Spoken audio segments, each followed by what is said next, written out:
ബ്രേക്ക്ഫാസ്റ്റും കഴിഞ്ഞ് ഞങ്ങൾ നേരെ ഹാളിലേക്ക്. അരങ്ങിലെത്തും മുൻപേയുള്ള ആ അവസാന ഘട്ട ഒരുക്കങ്ങൾ, നെഞ്ചിടിപ്പും പ്രതീക്ഷയും നിറഞ്ഞ നിമിഷങ്ങൾ. ചുവടുകൾ പിഴയ്ക്കാതെ, താളം തെറ്റാതെ ഓരോരുത്തരും അരങ്ങു തകർത്തു.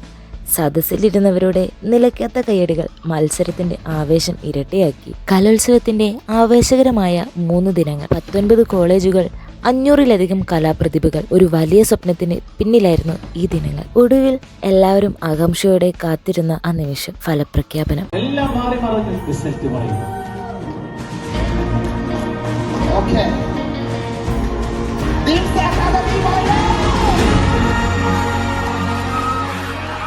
കാതടുപ്പിക്കുന്ന ആരവങ്ങൾക്കിടയിൽ ദിംസ് അക്കാദമി വയനാട്.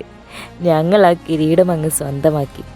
ഞങ്ങളുടെ കഠിനാധ്വാനത്തിന് ലഭിച്ച അംഗീകാരം.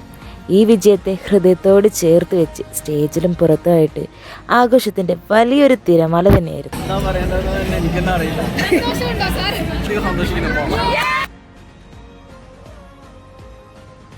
മത്സരങ്ങൾക്കും ആഘോഷങ്ങൾക്കും ശേഷം വിജയത്തിന്റെ മധുരം നുണഞ്ഞ് എല്ലാവരും ഒന്നിച്ചൊരു ഭക്ഷണം. സന്തോഷത്തിന്റെ നിമിഷങ്ങൾക്ക് ഇതിലും നല്ലൊരു ക്ലൈമാക്സ് വേറെ ഉണ്ടാവില്ല. പെയ്തൊഴിഞ്ഞത് ഒരു കലോത്സവമല്ല, ഒരുപാട് ഓർമ്മകളാണ്. അടുത്ത വർഷം വീണ്ടും കാണാമെന്ന പ്രതീക്ഷയോടെ.